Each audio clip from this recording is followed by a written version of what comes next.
کہ فضائل ایسے سنو، مسائل ایسے سنو. میر صاحب نے کہا ضبط گریہ ماتم سرور میں ہو سکتا ہے، سر جھکا کر بیٹھ کر مجلس میں رو سکتا ہے. 6 مہینے کی بچے کی قربانی تھی، 6 مہینے کی بچے کی. اصغر تو کربلا کی خاک پر سو گئے، لیکن شام غریبہ میں قبر سے علی اصغر کا لاشا نکالا گیا، ماں کے سامنے سر و تن میں جدائی کی گئی، نو کے نیزہ پہ سر اصغر کو برہم کیا گیا. یہ جو آپ سنا کرتے ہیں نو کے نیزہ پہ شہیدوں کے سر آئے، کیسے آئے؟ نیزہ دیکھا ہے آپ نے؟ وہ چاقو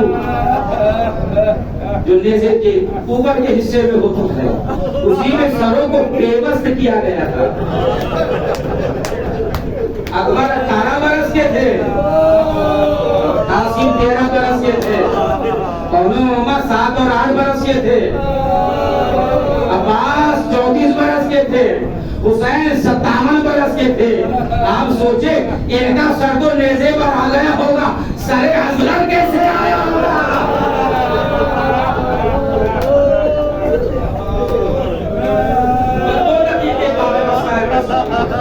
اور مجھے اجازت دیجیے 2 دقیقے باب مسائل میں سن لیجیے. اللہ کی آباد میں رحمت، اللہ کی آنکھوں پہ رحمت نازل ہے. بزرگوں کا سایہ سروں میں برقرار رہے، نوجوان سلامت رہے. آپ کا رونا بتا رہا ہے شہزادی زہر آ چکی، آپ کا گریہ بتا رہا ہے زمانے کا امام آ چکا. جب یہ قافلہ کربلا سے رہائی کے بعد مدینہ جا رہا تھا، ساری میڈیا تو ناکے پر بیٹھ گئی. فضا نے آ کے کہا بی بی زینب رباب تو قبر حسین پر بیٹھے گئے. آئی ہلکے سے تھپکی دی، کہا رباب مدینہ جا رہا ہے قافلہ، چلو مدینہ چلو. سر اٹھایا، کہا بی بی یقیناً آپ بہت مظلومہ ہیں. آپ کا ماجایا حسین مار ڈالا گیا، آپ کا علی اکبر مار ڈالا گیا، آپ کا عباس مار ڈالا گیا، آپ کے عمر محمد مار ڈالے گئے. لیکن بیوی جب آپ مدینہ جائیں گی وہاں کے شوہر عبداللہ ملیں گے. یہ میرے والی و وارث کی قبر ہے، وہ میرے بیٹے علی اصغر کی قبر ہے.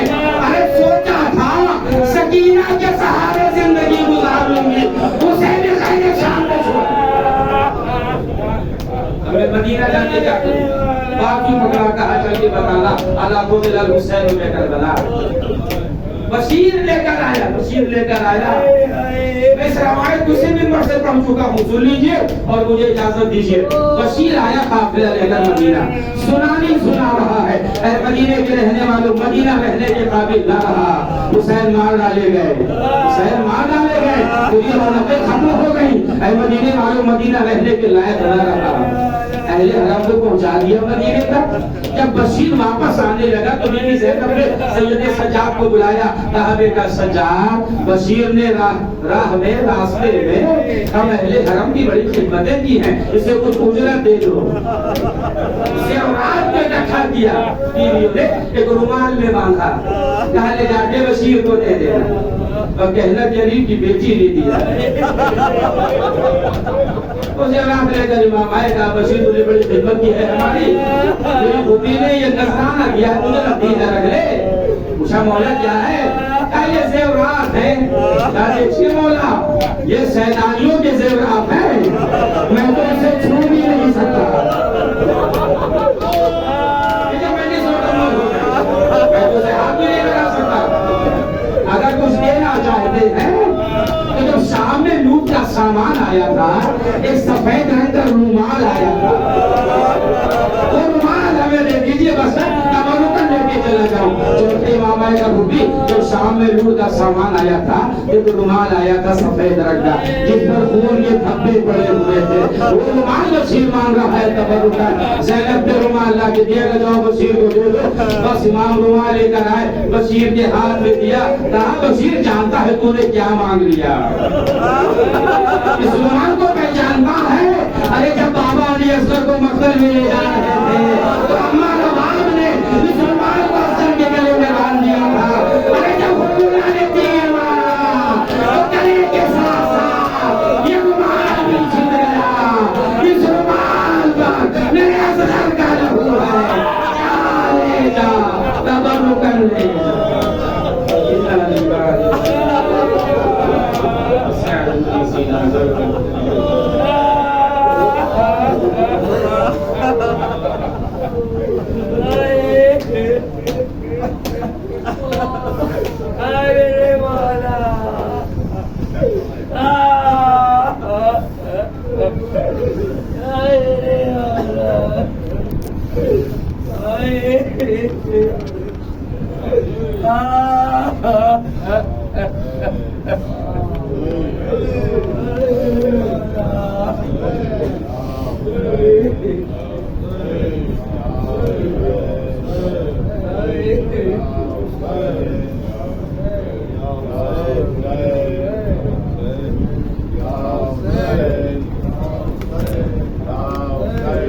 چلے آؤ میرے بابا ہمیں ظالم ستاتے ہیں یہ راہ شام میں والی سکینہ نے کہا رو کر چلے آؤ میرے بابا ہمیں ظالم ستاتے ہیں مدد کی واسطے امو ہے نا بھیا علی اکبر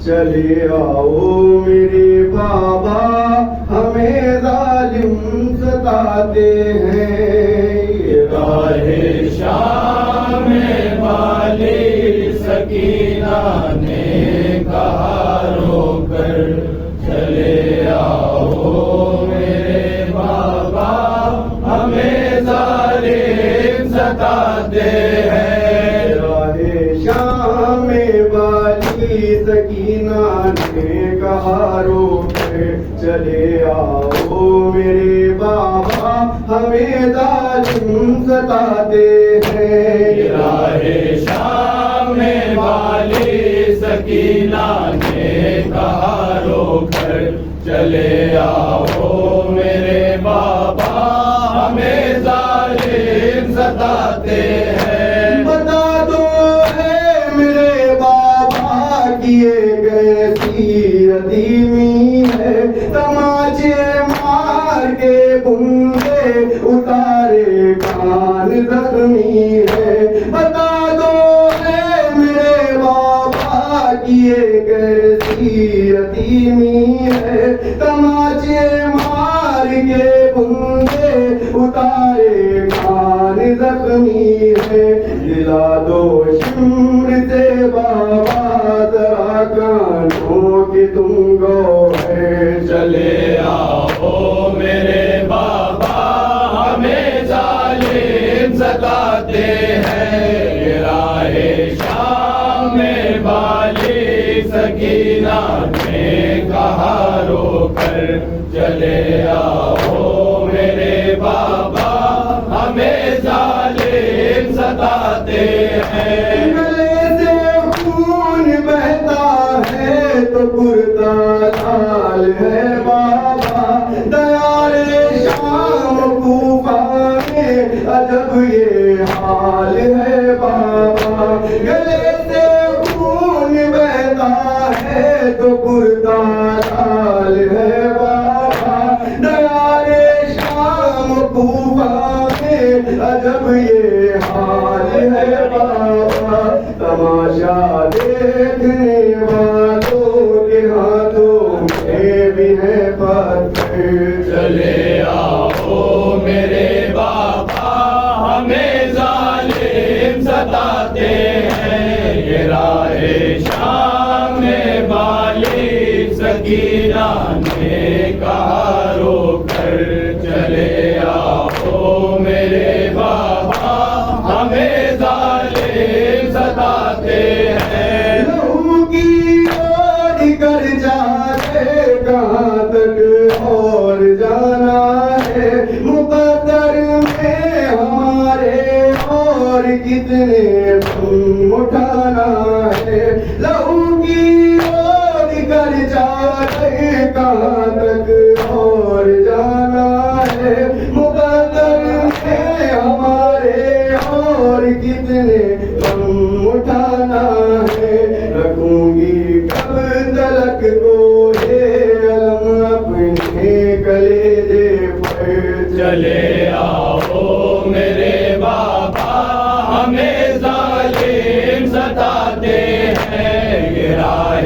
شام والی سکینہ نے کہا رو کر چلے آؤ میرے بابا ہمیں ظالم ستاتے ہیں. ابھی تک ہے فضاؤں میں سکینہ کی صدا گلے جاموں کو آتا ہے کرے تحریر جاوید.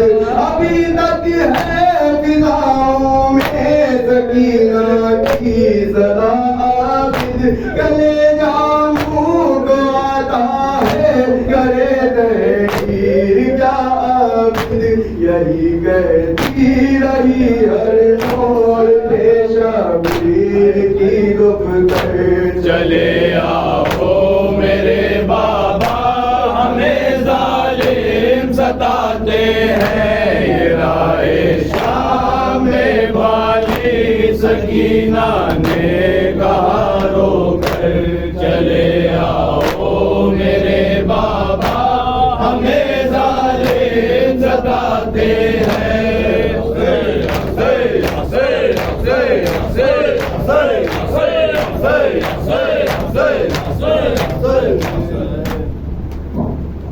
السلام علیکم یا ابا عبداللہ.